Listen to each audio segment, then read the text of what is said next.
코로나19의 전 세계 1일 신규 확진자가 또 최고치를 났습니다. 코로나19 신규 확진자가 600명 코로나19 후반 확진자가 그야말로 폭증하면서 수도권 거리두기가 2.5단계.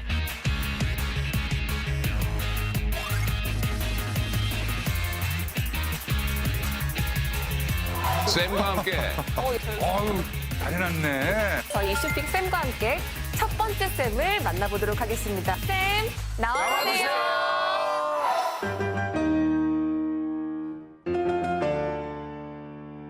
그 바이러스 자체가 변이는 원래 일어납니다. 끊임없이 세상과 상호작용을 하면서 애는 성장하거든요. 세계 질서가 어떻게 이 재편되느냐. 팔레스타인 축제를 끝내지 않으면 중동엔 평화 없습니다. 전전두엽의 그 활성화가 떨어져 있고 영국의 문화적 우월성과 정통성을 보여주는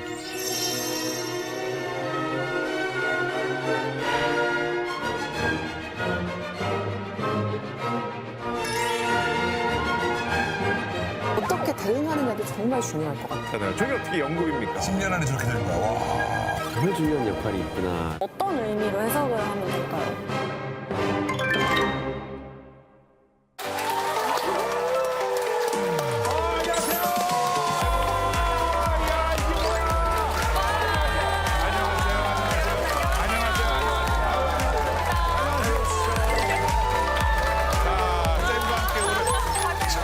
저 유민상과 함께 아니야? 나 아니야? 어디 가요? 어디 일로 오세요, 일로. 어디 가요? 너무 좋아하셔가지고 아이고 반갑습니다.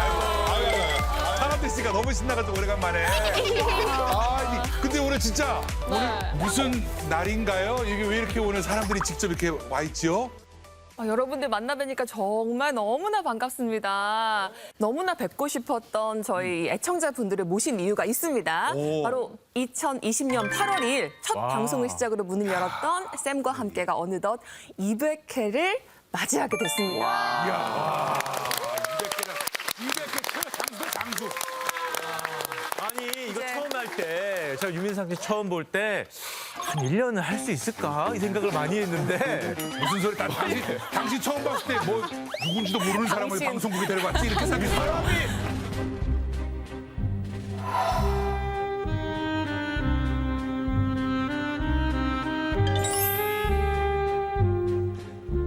스페인 독가? 스페인 독가. 뭐 이런 것들이죠. 처음 만났을 때 100만 될까 말까 그랬어요. 그때. 유민상 씨가 처음 보는데 얼마나 무시하던지 서러웠습니다. 이렇게 4년이나 같이 하게 될지 몰랐네요. 그러게 말이야. 저희가 지금 198주째 보고 있는 거잖아요. 언제쯤 친해질까요? 그러게요. 안녕하세요. 예, 되게 반갑습니다. 대면대면해서. 저는 이제 이슈픽 딱 들어오고 나서부터 되게 다양한 이슈들을 주제로 저희가 강연을 들었잖아요. 근데 매주 새롭게 지식을 채워가는 것 같아서 그것도 너무 기분이 좋았거든요. 그래서 앞으로 300회, 400회도 함께 하고 싶은 마음입니다. 아니에요, 어려워요. 다른 아이돌 그룹 멤버들이 지금 이 자리를 진짜 많이 노리고 있다고. 선배가 왜 그래요? 이렇게 유민을 질투해요. 감독님, 저 쌤과 함께밖에 없어요. 자, 우리 그러지 말고 네. 이왕에 200회까지 왔잖아요. 그럼 그러지 말고 우리 최장수 프로그램 한번 노려보자고요. 최장수. KBS에서 오래 장수하는 프로그램 많지 않습니까? 우리 뭐 전국노래자랑 자랑. 30년 형, 석천형 90 되고, 예. 나 80 되고, 유빈이가 트로트 부르는 그날까지 계속 가자는 게요. 슈카 1000만 가고. 좋다. 그거는 참. 정말 지금까지 너무나 많은 사랑을 보내주신 시청자분들 그리고 우리 쌤들께도 정말 깊은 감사의 말씀을 전해드리고 싶어요. 그렇죠. 저희 방송 이제 많이 보셨죠, 여러분? 많이 주제를 다뤘잖아요. 혹시 기억나는 주제들 있으세요? 최근에 올림픽 맞아요. 파리올림픽 그리고 뭉크편, 전쟁, 문화, 러시아, 우크라이나. 전쟁, 시대를 읽는 강연들 많이 들려드렸고 우주 얘기도 하고 선거 뭐 등등등 해서 200회 특집 3주 동안은 과연 어떤 주제를 좀 골라야 될까 굉장히 고심을 많이 했습니다. 그래서 지금 대한민국이 당면하고 있는 가장 중요하고 시급한 문제를 한번 살펴볼까 하는데요.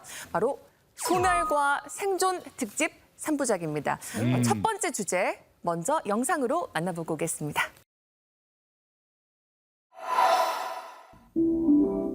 지난해 우리나라 합계 출산율은 0.72명이었습니다. 저출생 문제, 이제 더 이상 고민만 할 수는 없는 국가적으로 시급한 과제입니다. 미국과 중국하면 무역 전쟁이 떠오르는데 우리나라에는 더욱 쉽지 않은 대외 환경이 조성될 것으로 예상이 됩니다. 한동훈 대표와 이재명 대표가 공식 회담을 가졌습니다. 합의된 내용은 원론적인 수준에 그쳤다는 평가입니다.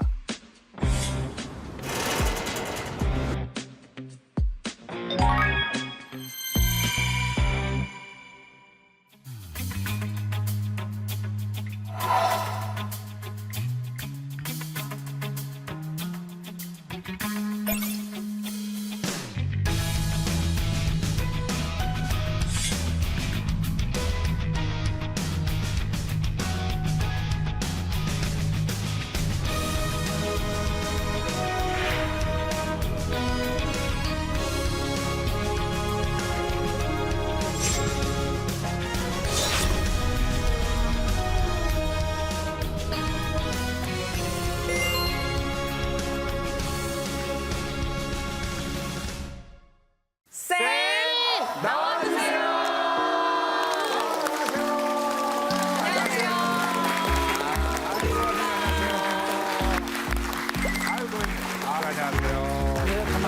반갑습니다. 네, 저는 카이스트 총장 이광영입니다. 반갑습니다.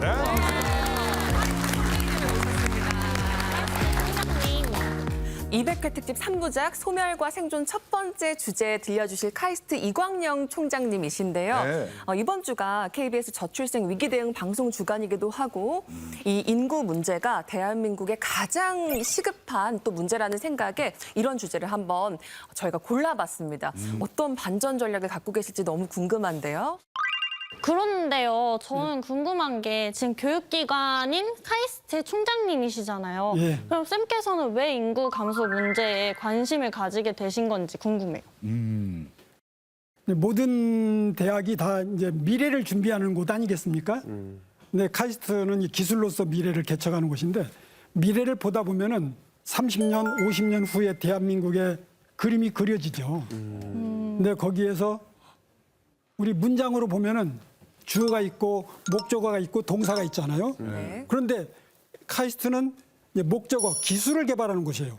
인문사회대학은 동사를 만드는 곳이에요. 동사. 그러니까 사람과의 관계. 주어에 해당되는 인구, 사람이 안 보여요. 주어가 없다. 인구, 주어가 없기 때문에 우리가 하는 모든 일들이 의미가 없어져 버리잖아요. 그래서 필연적으로 인구 문제에 관심을 가질 수밖에 없다. 이렇게 되겠습니다. 야, 이게 주어가 없다. 주어가 빠진 대한민국 뭐 이런 표현이 사실 되게 조금 절실하게 좀 다가오는 느낌이 있는데 그 주제에 맞는 우리나라의 현 상황은 어떤지 그거부터 알아야 될 것 같아요. 맞아요. 예. 그야말로 인구학적인 위기는 대한민국에서 시한폭탄이라고 할 수 있습니다. 예. 뉴욕타임스 같은 외국 기관에서도 보면은 오래전부터 우리나라 대한민국의 문제점을 지적했는데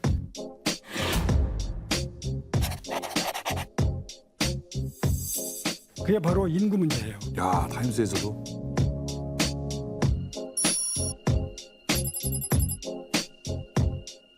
저기 보시면은 한국에서 가장 위험한 적은 뭐 북한의 뭐 핵이 아니라 인구 문제라고.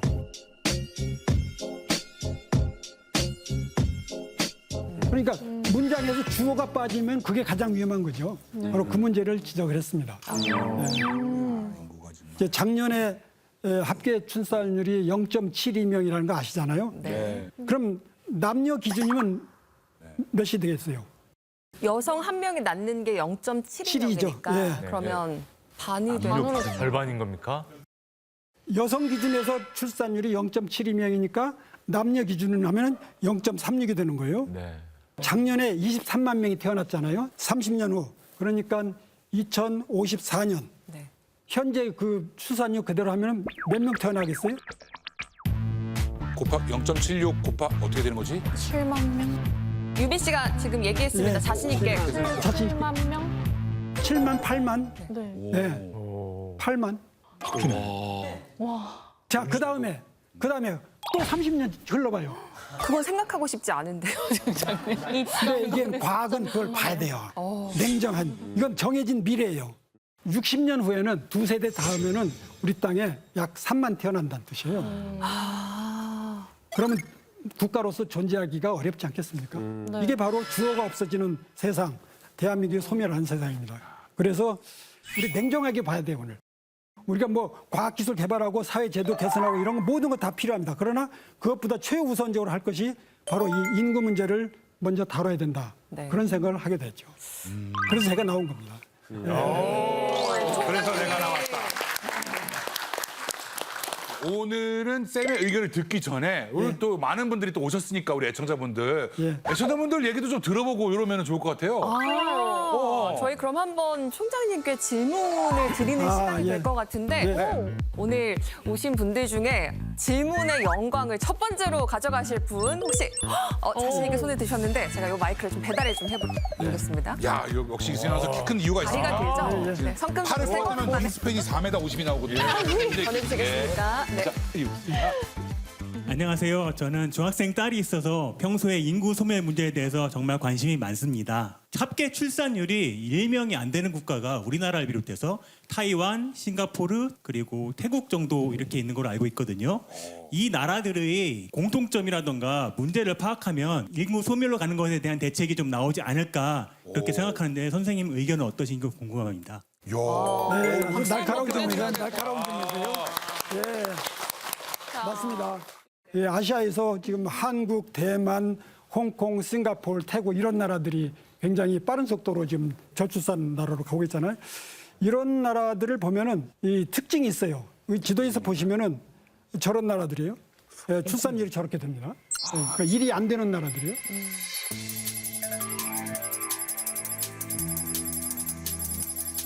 이런 나라들의 특징은 굉장히 좀 국토가 좀 적고 굉장히 밀집돼 있어요.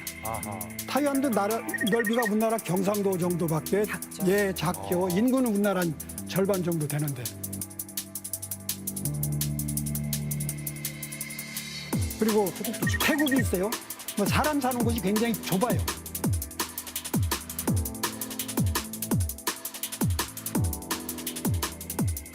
그리고 싱가포르 도시국가.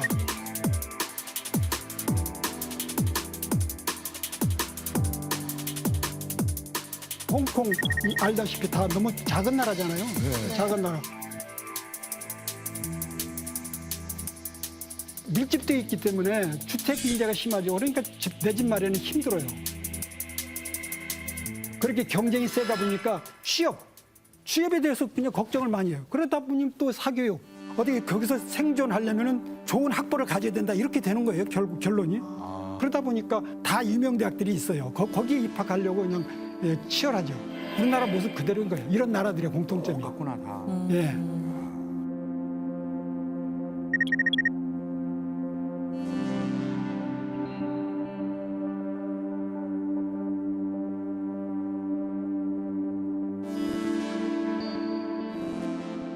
직업, 주택, 사교육비가 많이 들기 때문에 청년들이 자식을 낳는 것보다 우선 나부터 생존을 해야 되는 개체 보존의 본능이 종족 보존의 본능을 압도해가지고. 그럼 이게 출산이 안 되는 이런 상황까지 이르게 된 거죠. 나부터 살자. 내 삶보다 더 나은 삶을 물려줄 그런 자신이 없다 이렇게 여력이 없는 거죠. 표현하는데. 그걸 걱정하다 벌써 이렇게 출산율이 많이 떨어지는 게 아닌가 생각이 들어요. 그럼 이제 종족 보존이란 본능보다도 자신의 생존이 중요해진 이런 현 상태를 이 떨어진 출산율 외에도 뇌를 보면은 좀 생각해 볼 수 있을 것 같아요. 뇌를 보면 알 수 있다는 게 무슨 말씀인지 약간 아리송한데. 뇌를 보면은요 바깥에 좀 푸른색, 초록색 이 부분이 그 인간만이 가지고 있는 대뇌 피질이라는 것입니다.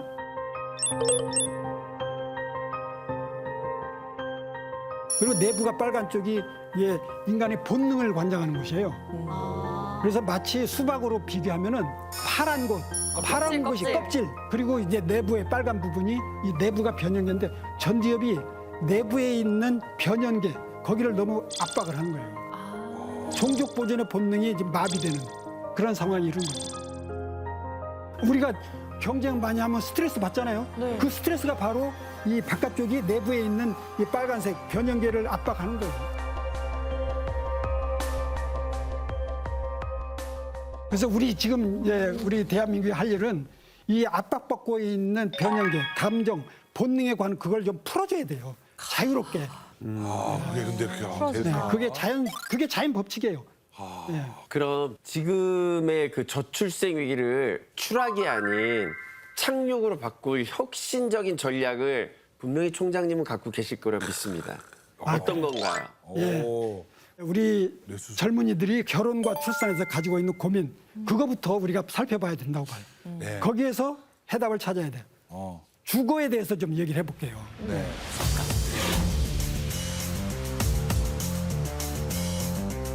청년들은 이제 주거 문제가 가장 이제 결혼과 출산의 중요한 요소라고 생각하는데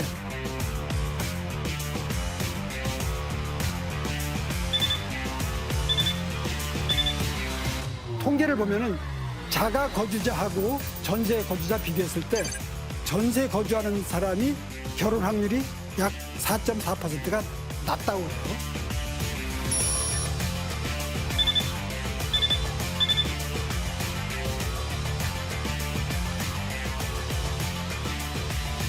또 우리나라는 자가주택을 선호하는 경향이 많아요. 그 선진국 유럽이나 미국은 임대에서 그냥 계속 사는 사람이 많습니다. 그래서 우리나라도 임대주택 쪽으로 좀 방향을 바꾸는 게 필요하고요. 선생님, 두 번째 문제로 아까 청년들의 취업률 문제도 말씀해 주셨는데요. 취업이 뭐 어렵다, 취업 난이다라는 게 뭐 하루 이틀 문제는 아닌데 이 취업률을 높이기 위해서는 또 어떤 방법이 좀 있을까요?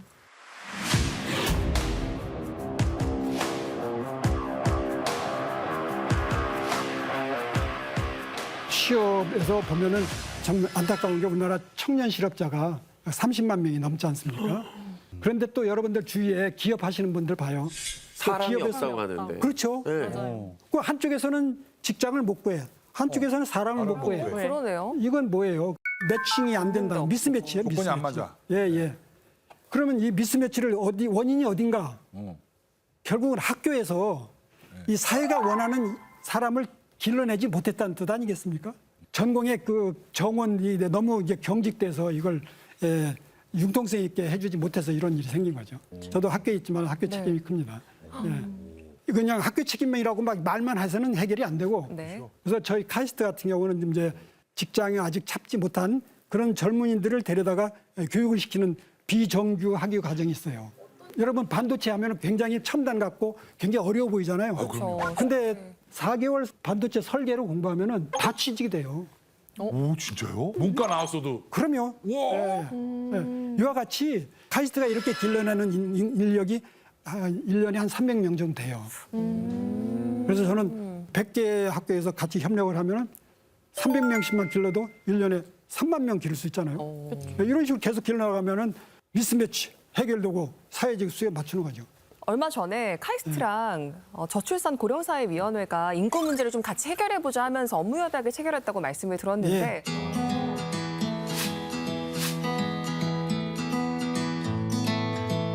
카이스트가 교육기관으로서 인구 문제에 대해서도 좀 노력을 하고 계시다고 들었어요.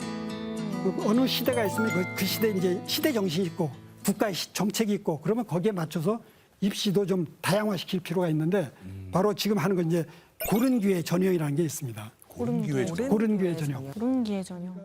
사회적으로 좀 열악한 환경에서 자란 학생들, 또 다문화, 외국에서 이렇게 귀화한 분들의 가정에서 온 학생들, 다자녀, 아이가 많은 가정의 학생들도 특혜를 주는 식으로. 엄마 동생 낳아줘 나 카이스트 가고 싶어 이렇게 될 수 있겠네요. 예, 그래서 동생이 나오기를 잘 기대해 주시고. 들어와서 그러면 같이 잘 해 나가고 있나요? 그런 부분 많이 질문 받으실 것 같은데. 예. 처음에는 이제 그런 걸 걱정을 많이 해요. 근데 저희가 이제 데이터를 보니까 제가 자신을 얻었어요. 보세요. 이 표를 보시면은 처음 입학에서는 파란색 고른기회 전형인데 성적이 좀 떨어지죠. 그런데 2학년, 3학년, 4학년으로 올라가면서 3.64, 3.61 이건 뭐 차이가 없다고 봐야 되거든요. 저희가 생각하기에는 고른기회 전형으로 온 학생은 사회 나가 성공 가능성이 훨씬 높다고 봅니다. 그러면 당연히 이런 학생들 많이 뽑아야죠. 그리고 또 대학의 역할을 한번 보도록 하겠습니다. 네. 예. 이 표는요, MIT 학장이 저는 최근에 카이스트에 와가지고 보여준 자료인데요.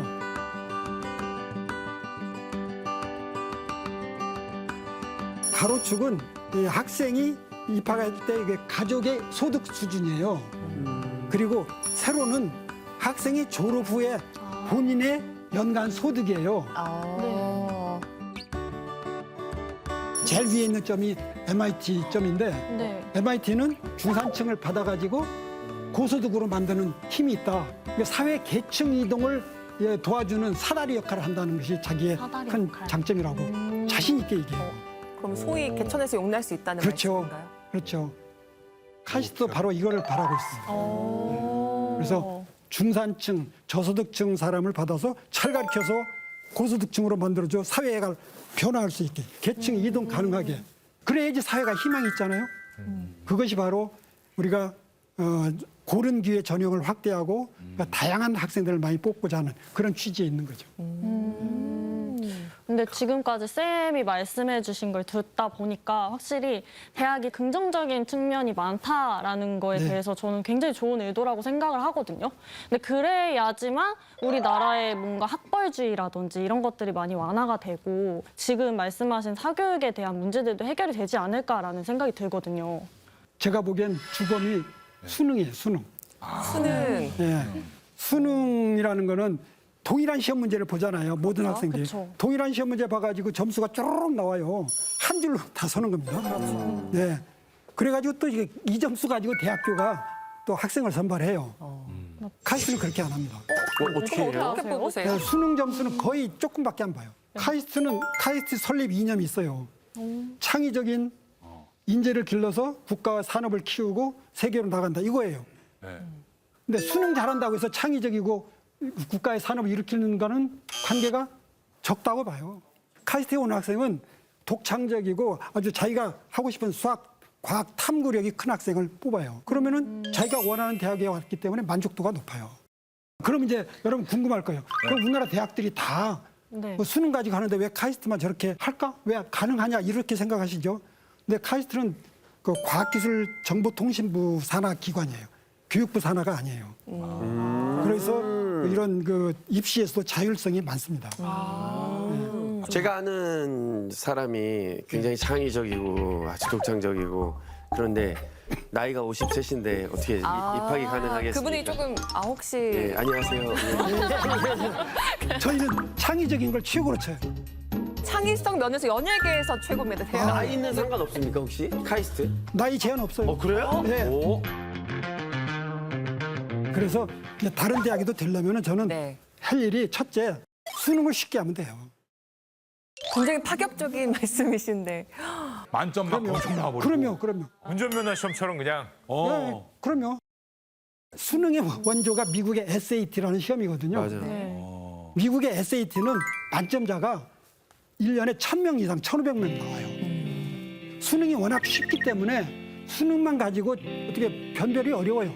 그러니까 대학교별로 자기네 특성에 따라서 기준이 다릅니다. 그러니까 한 줄로 서서 경쟁을 안 해도 되는 거예요. 근데 이게 아직 제가 보기에는 이 자율성을 넘어주면은 혹시 잘못될까 봐서 지금 잘 못하시는 것 같아요. 예. 그러나 이렇게 하면은 획일화된 패단을 줄일 수 있잖아요. 그리고 경쟁이 있더라도 이쪽 줄에서 경쟁하고 저쪽 줄에서 경쟁하고 이렇게 줄이 여러 개니까 경쟁이 먼저 완화되는 거죠. 예. 그렇게 돼서 또 수도권이나 이런 데 쏠림도 좀 완화되고. 총장님 혹시 이런 말씀을 공식 석상에서도 하십니까? 네. 네. 너희가 대표적인 네, 여기가 공식적인 전 국민을 대상으로 가장 공신력 있는 KBS에서. 그래서 그보고 약간 그래서 괴짜라고 부르는 것 같아요. 네. 집값, 취업 문제, 사교육 문제 어떻게 좀 해결할지 방법까지 지금 들려주셨잖아요. 네. 여기 근데 청년분들이 많이 또 나와주셔서 직접 저출산 대책에 대해서 또 생각이 있으신지 말씀을 좀 들어볼까 합니다. 네. 또 있습니다. 유민선 씨 마이크 전달 잘 부탁드립니다. 네. 여기 있습니다. 예. 일단 질문에 앞서서 총장님 덕분에 유익한 시간 잘 보내고 있습니다. 좋은 강의 감사합니다. 저 같은 경우에는 지금 의료기기 산업에 종사하고 있어서 병원 관계자분들이랑 접촉을 좀 많이 하는 편이에요. 이제 뭐 퇴사 얘기도 가끔씩 하곤 하는데 이게 퇴사 얘기를 하다 보니까 그와 관련된 어떤 키워드가 임신, 출산, 육아더라고요. 그와 관련된 제도들이 많이 있음에도 불구하고 잘 사용하지 못하는 점, 그리고 만약에 그런 제도를 사용했다고 해도 결과적으로는 퇴사로 이어지는 그러한 문제 때문에 제 생각에는 이러한 근본적인 문제가 해결이 되지 않으면 저출산 문제 또한 해결이 되지 않을 것 같다고 생각이 드는데 혹시 총장님은 어떻게 생각하시는지 싶어서요. 네, 아주 훌륭한. 박수. 무엇보다도 출산의 주체인 그 여성의 일자리가 보장돼야 되고 또 아이를 양육하는 부모의 육아 부담을 줄여줘야 됩니다. 그래서 저는 출산은 가정이, 육아 돌봄은 국가, 뭐 이렇게 보장돼야 된다고 생각을 해요. 저는 어린이집이 중요하다고 보는데 지금 어린이집 맡기는데 불편함이 많은 것 같아요. 그럼요. 예, 저는 24시간 했으면 좋겠어요. 24시간 어린이집. 예, 24시간. 4시간. 결국은 이제 뭐 돈이 많이 들겠죠. 네. 또 이제 사람이 많이 필요하겠죠. 근데 저는 대한민국이 국가가 생존하느냐 마느냐 하는 절대절명의 시간에 와 있어요. 그러니까 우리 경제 규모에서 그 어린이집 더 만드는 그 정도 규모는 충분히 돈이 있다고 봐요. 그래서 저는 좀 더 그걸 좀 해줍사 하고 정부에 이렇게 네. 부탁드립니다. 여러분 찬성하신 분 많은가 봐요. 박수 쳐주세요. 아주 좋습니다. 저는 과거에 그 프랑스에서 공부를 했는데 여러분 지금 그 프랑스는 선진국 중에서 제일 높은 그 출산율을 보이고 있잖아요. 이게 근데 사진이 지금 너무 시선 강탈이라 지금. 설마 솔직히 왼쪽에 계신 분이 설마. 총장님이세요? 저 남자가? 되게 꽃미남인데. 아니, 그래도 한때는 한때는 나도. 저게 유학 당시에 그러면 자녀분을 같이 함께 생활을 하셨나요? 아,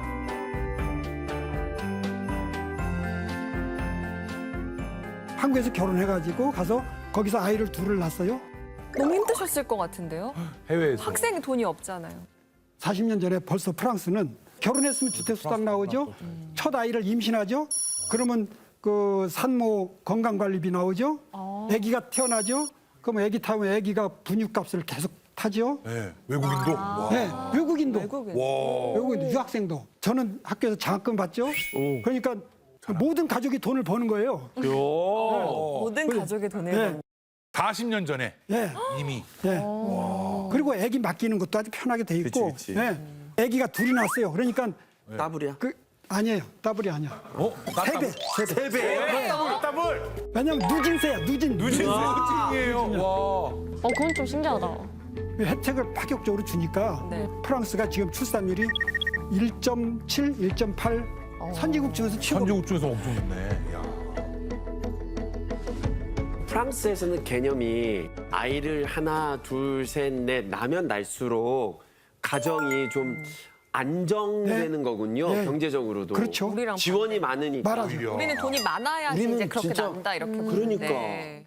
그러면 총장님 40년 전에도 네. 프랑스에 계셨으니까 아이를 임신했거나 육아휴직 할게요라고 하면 너 그럼 퇴사해 이런 문화는 그때도 없었던 아이, 그러면 거긴 저희 아내가 그 배가 이래가지고 그 학교 식당에 줄 서면은요, 줄을 가 서 있으면 제일 먼저. 무슨 용이야 제일 앞에 가서 식권 타게 하고 뭐 이렇게 다들 이제 존중해요. 그러니까 그 사람의 심리를 잘 이용해서 제도를 만든 거죠. 그래서 사람들이 생각할 때 그 아이를 낳으면은 국가에서 키워줄 거야. 나는 낳은 느낌 할 거야. 이런 생각을 갖게 만들어 준 거예요. 그 정도까지 의식이 변화가 된 거죠. 예, 예. 좀 줘야 될 텐데. 예.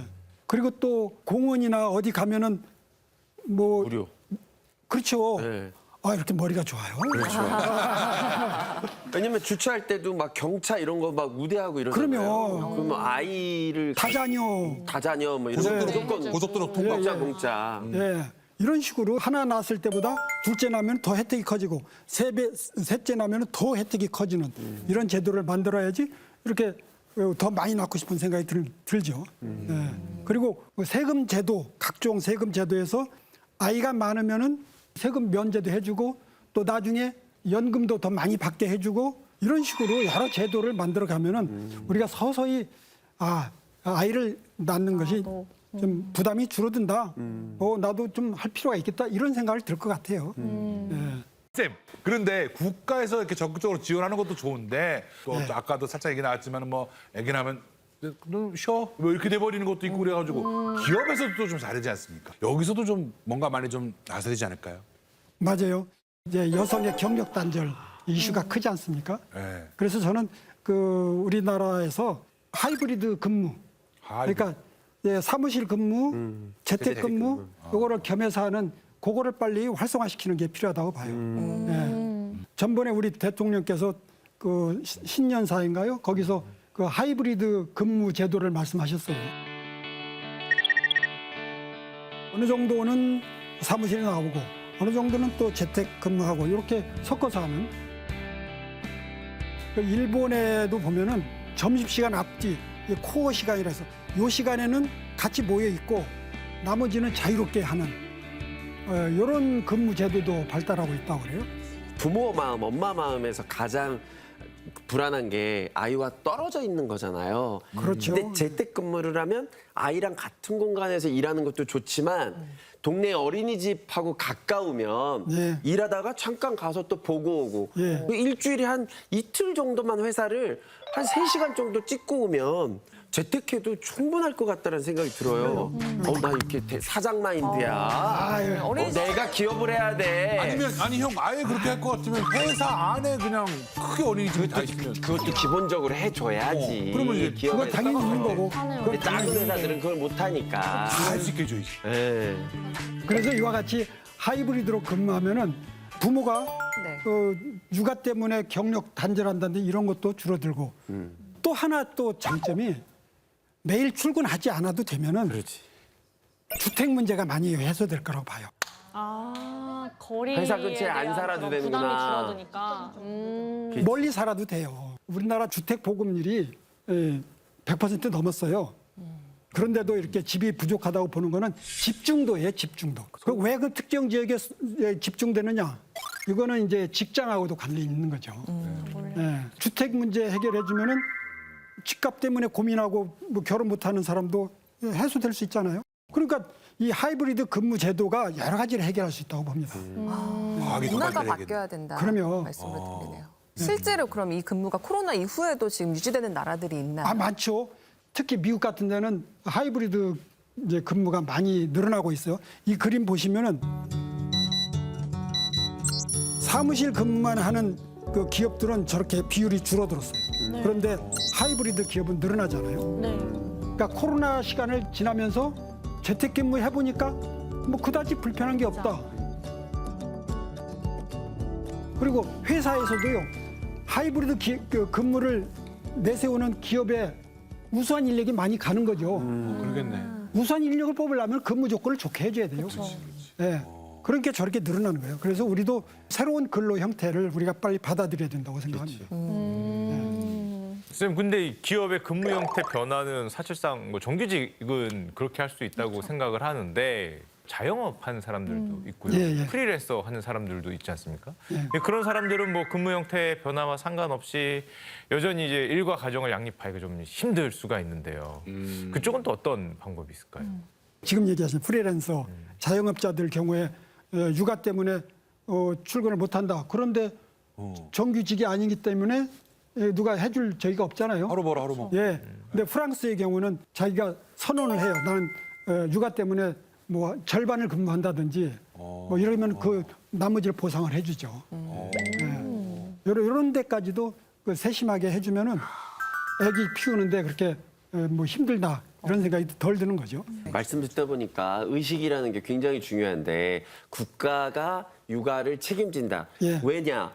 미래다. 인적 자원이 미래다라는 게 국가가 갖고 있어야 되는 기본 개념인 것 같으니까 육아에 대한 지원을 하는 돈은 그냥 아낌없이 써야 된다라는 생각이 드는 것 그럼요. 같아요. 돈은 저는 비교적 쉽다고 봐요.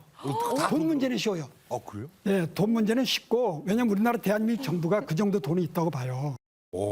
미래에 대한 투자예요. 그럼. 그러니까 집에서 가정에서 애를 키우는데 돈을 얼마나 써요. 그럼. 뭐 그냥 돈 벌어가지고 뭐 거의 절반 가까이 육아에 쓰잖아요. 아기 뭐 학원비 되는데 그 힘에 비하면 지금 국가에서 쓰는 돈은 별거 아니에요.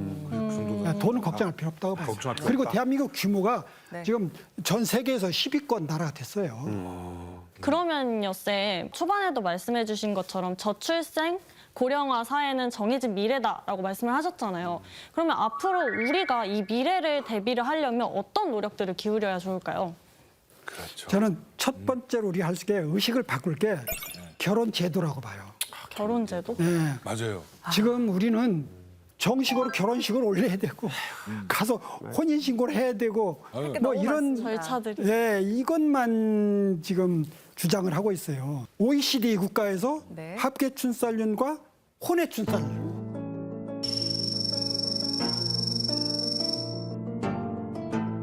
합계 출산율 중에서 몇 %가 혼외 출산인가 이렇게 보면 되는 거군요. 그렇죠, 그렇죠. 프랑스, 아이슬란드는 네. 무서워. 그러니까 불가리아, 포르투갈, 노르웨이, 네덜란드 이런 나라들은 합계 출산율 중에 한 절반 이상이 혼외 출산이에요. 굉장히 비율이 생각보다 높네요. 여기 아시아 국가들이 아무래도 혼외 출산율이 굉장히 낮은 편이에요. 그럼요, 예, 전통적인.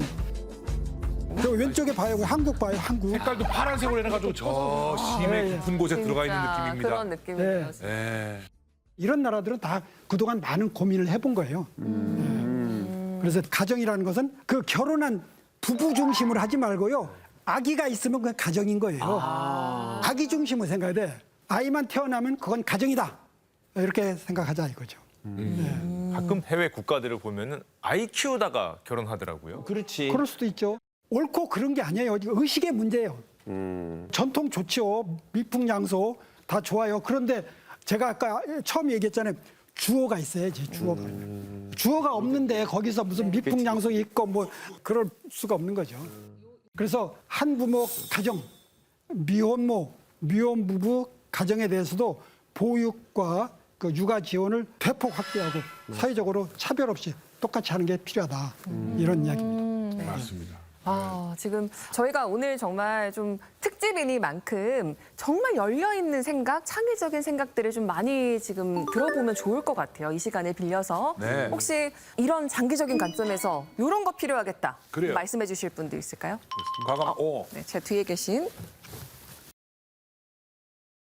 어떤 의견 있으십니까? 지금까지 선생님 의견 진짜 흥미롭게 잘 들었습니다. 예. 제가 드리고자 하는 질문은 매해 저희가 이제 태어나는 인구보다 이제 사망하는 인구가 더 많아지고 노동 생산성 인구가 지금 점차 줄어들고 있거든요. 그러면 외국인들이 우리나라로 이민을 와서 노동력을 채우고 서로 잘 어울리고 살아갈 수 있는 좋은 방법들이 있을까요? 네, 아주 이민 이슈. 중요한 말씀해 주셨습니다. 박수 좀 부탁해요. 박수 좀 주세요. 네. 그러니까 대한민국은 인구가 줄으니까 2042년이 되면 한국은 그때부터 이제 경제 성장이 마이너스로 가는 거예요. 어쩔 수 없이 그러면 우리 사람이 필요해요. 외국인을 좀 받아들여야 돼요. 이 우리나라 현재 지금 250만 명의 외국인이 있다고 그래요. 근데 이 중에서 250만 중에 한국 국적을 가진 사람은 굉장히 소수예요. 우리나라는 한국 국적 갖는 거 굉장히 까다롭게 했기 때문에 그래요.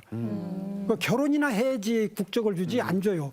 저는 그러더라고. 굳이 그럴 필요 없다고 봐요. 쉽게 주자. 쉽게 주면 되죠. 주위에 미국, 캐나다, 호주 이민 가신 분들 많이 보잖아요. 네. 그러니까 우리는 유달리 그 외국인에 대한 그 배타적인 한민족이라는 민족. 한민족. 예.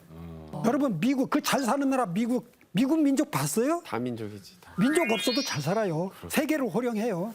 민족이 자꾸 씨가 말라가고 있는데. 그러면 민족 없어졌어 이제. 저도 이제 생각을 오래 하다 보니까 이제 서당계 3년인데 지금 이제 우리 그 이민자 이런 거 관련해서 해외에서도 지금 좀 문제가 일어나고 이런 것들이 좀 많이 있는 것 같던데 안 좋은 사건이 일어나는 것도 있는 것 같고 해서 그렇죠. 예. 문제가 좀 어떻게 해결? 얼마 전에 영국 사례도 있었고. 네, 맞아요.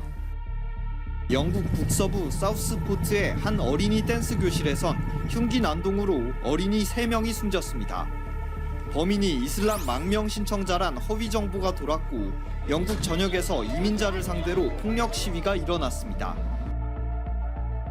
우리나라는 이제 이민청을 신설하는 거 논의 중이죠. 아직도 없어요, 우리나라에? 이민청이 아직 없어요. 이민 전담하는 부서가 없어요. 진짜 놀랍다. 그냥 한국 비자 주고 뭐 영주권만 준다고 해결되는 게 아니죠. 그런 걸 잘하는 나라가 미국이에요. 맞아. 그렇게 외국에서 이제 좋은 인력을 많이 받아들여서 그 사람들이 와서 우리가 알고 있는 그 유명한 100대 벤처기업의 절반이 이민자라고 그래요. 맞아요. 네. 여러분도 이 사람들 이름 다 알잖아요.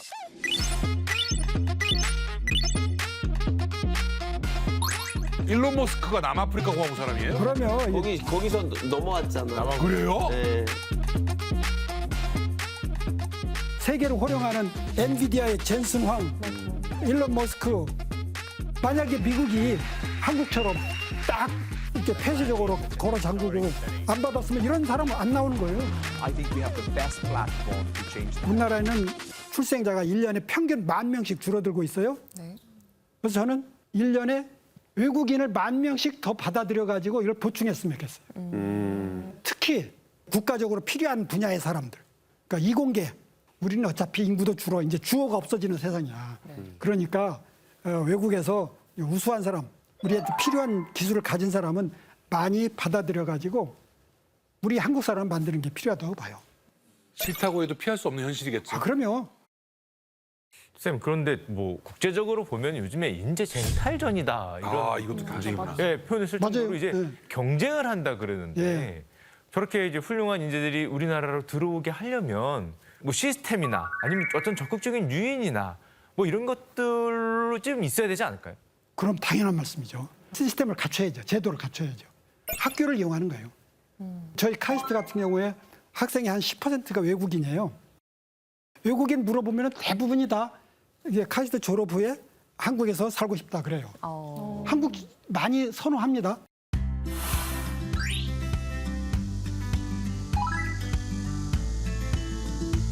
안녕하세요. 저는 말레이시아에서 온 태하이라고 합니다. My name is Natalie. I am from the Netherlands. I am 27 years old. 제가 인도네시아에서 온 브라이언이라고 합니다. 처음 왔을 때는 한국어 몰라서 가지고 좀 많이 불편했거든요. 근데 지금 이제 한국어도 좀 하고 뭐 한국 사회에 어느 정도 좀 익숙해진 것 같아요. 인도네시아보다는 뭐 지금 훨씬 좋은 것 같아요. 제가 봤을 때. My plan after graduation is to stay in Korea.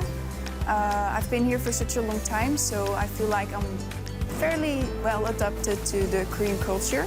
한국 스타트업이나 바이오 관련된 스타트업 한국에서 있는 거 너무 편해서 친구도 여기도 많이 있으니까 공부하는 것도 여기도 편해서 할 수 있으면 계속 한국에서 있고 싶어요.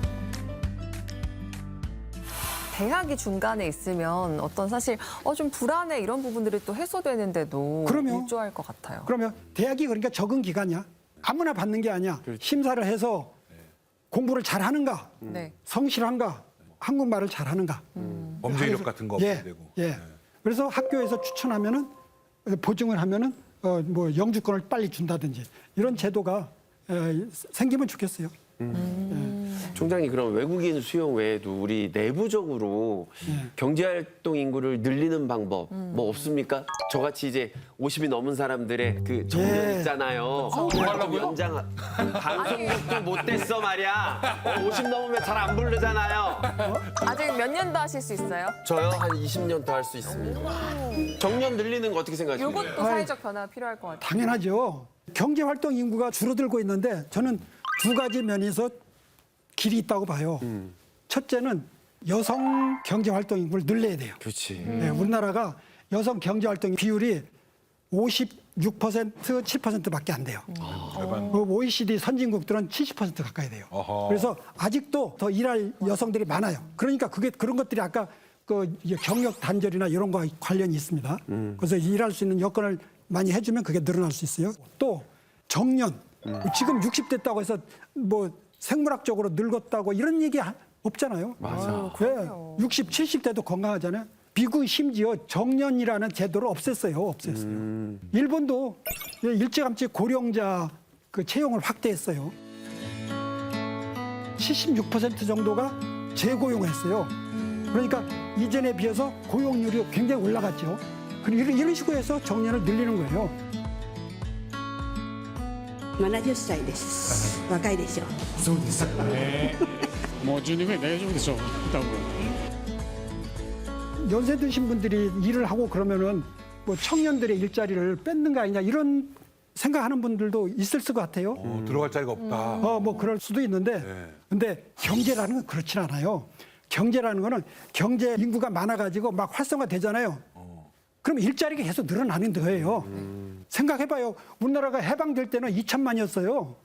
2천만 인구가 이렇게 늘어버렸기 때문에 일자리가 다 차지하느라고 일자리가 없어졌겠네? 아니죠. 일하는 사람이 많으니까 일자리가 계속 늘어서 계속 이렇게 커지는 거예요.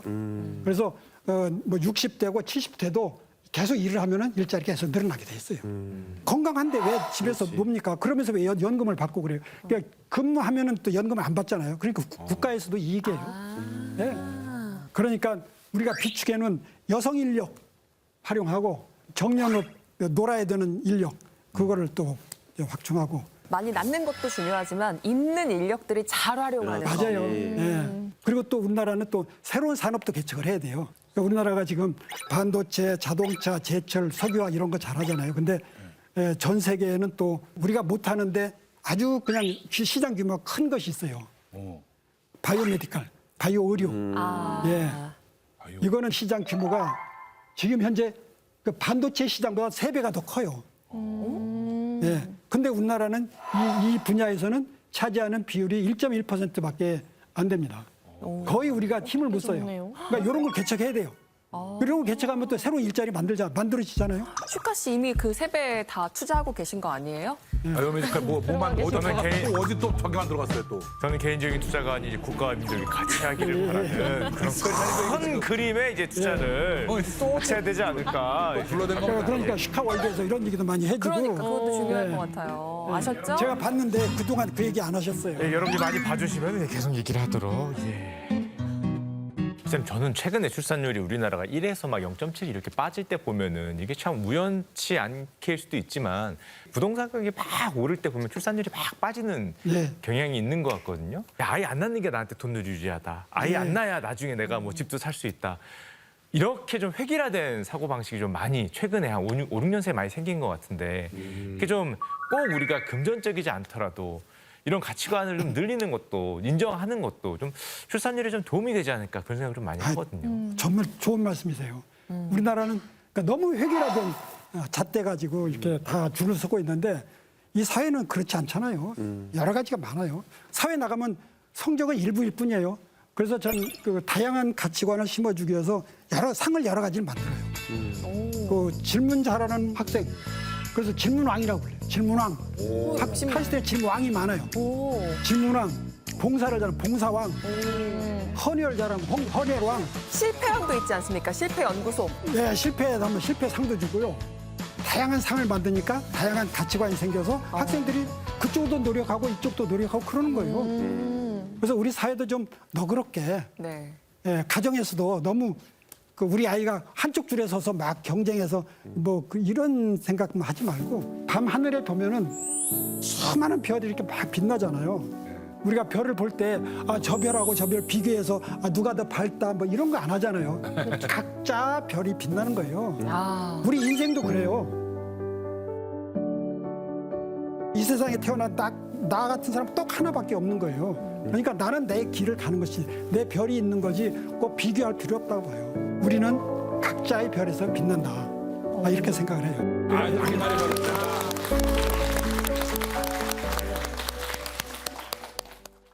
지금 저희가 정말 인구 문제를 많이 다뤘거든요. 근데 오늘 말씀은 뭔가 지구가 아니라 별의 관점에서 뭔가 인간 세상을 내려다보는 것 같은 굉장히 좀 다른 시선에서 말씀 생각해 볼 수 있게 많이 말씀을 해주셨고 지금 당장의 제도적 변화뿐만 아니라 장기적으로 좀 시간이 걸려서라도 우리가 인식의 변화를 만들어내야 된다 이런 말씀 많이 짚어주셨어요.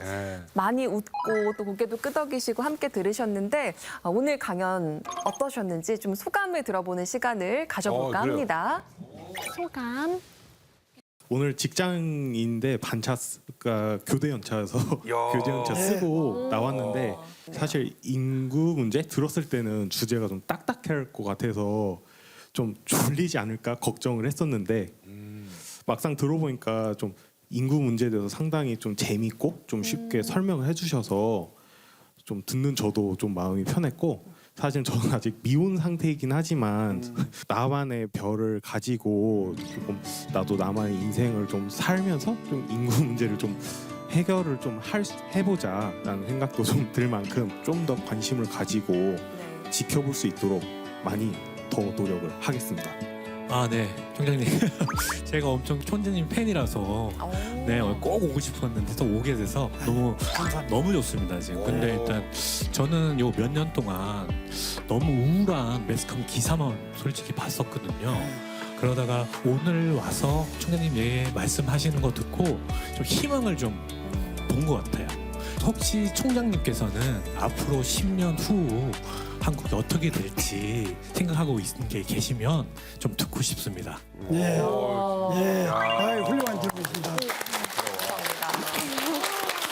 저는 어떤 생각할 때 현재도 중요하지만은 미래 10년 후도 중요하다고 생각을 해요. 그래서 그런 습관을 갖기 위해서 제 사무실에 현재 달력 2024년 그리고 2034년 달력을 2개를 놓고 있습니다. 10년 후 달력을 구할 수 있어? 달려? 대한민국의 미래, 카이스트의 미래 생각 2034년. 멋있다. 제가 아까 주어가 없어진다 그런 얘기 했잖아요. 그러니까 10년 후 보면은 주어가 이만큼 줄어드는구나.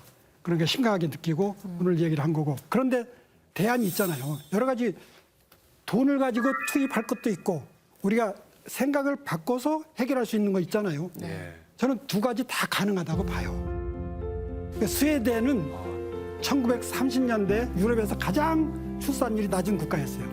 그런데 이때 위기를 인식하고 강력한 복지 정책, 인구 정책을 폈더니 불과 11년 만에 그 당시 1.67에서 2.63으로 이렇게 늘어났어요. 이게 확 늘어났네. 그래서 우리도 할 수 있습니다. 앞으로 10년 뒤 대한민국에 다시 우리 아이들이 늘어나가지고 우리 아시아에서 최고의 출생률을 갖는 그런 기록을 만드는 그것도 가능하다고 봐요. 이 세상에는 불변이 없어요. 생각의 문제예요, 생각. 근데 그럼 어떻게 생각이 바뀌느냐. 이것도 뇌를 들여다보면 돼요. 모든 생각은 뇌에서 나오기 때문에 뇌 속엔 뇌세포가 들어있는데 이 뇌세포들이 서로 연결을 해가지고 생각이 만들어지는 거예요.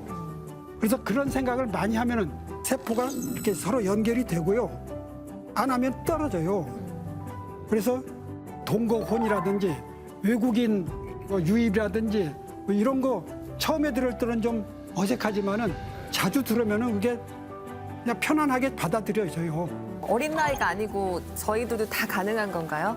그러면 나이가 20이 되든 40이 되든 70이 되든 80이 되든 새로운 생각을 받아들이고 그게 연결이 될 수가 있어요. 우리 뇌는 뇌세포 연결이 돼가지고 변할 수 있다.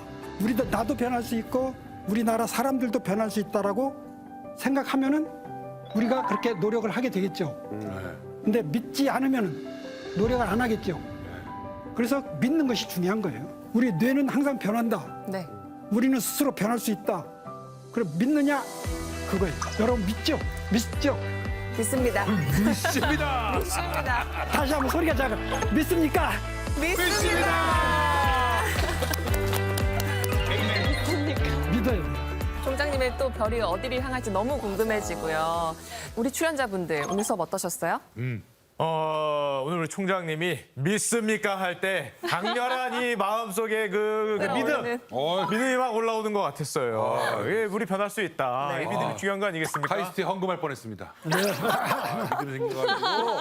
아니 근데 또 얘가 뭐 여러 가지로 우리가 출산 대책 이런 얘기 많이 했지만 또 이거를 아예 또 뇌적으로 접근해가지고 그래 어떻게 보면 뇌가 곧 우리한테 뭐 이거 아니겠습니까? 그러니까 요거부터 바꿔나가자 이런 마음으로 좀 이해를 했어요. 요 접근이 또 좋았던 것 같습니다.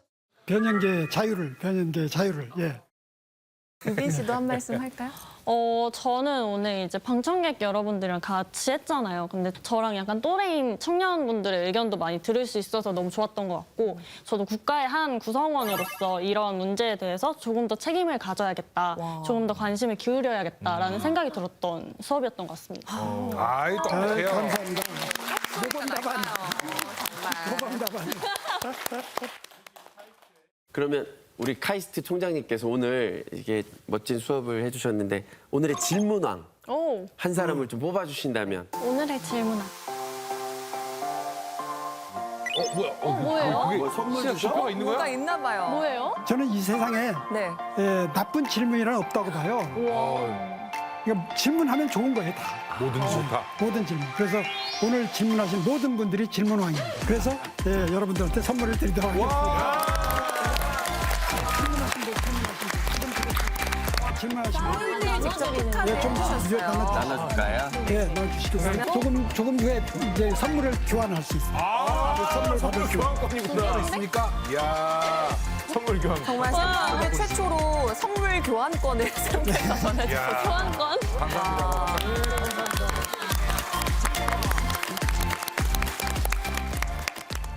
저는 오늘 여러분들의 모두의 질문 속에서 우리 대한민국의 희망을 봤습니다. 앞으로도 인구 문제에 대해서 외면한다든가 그러지 마시고 계속 관심을 가지고 지켜봐 주시고 협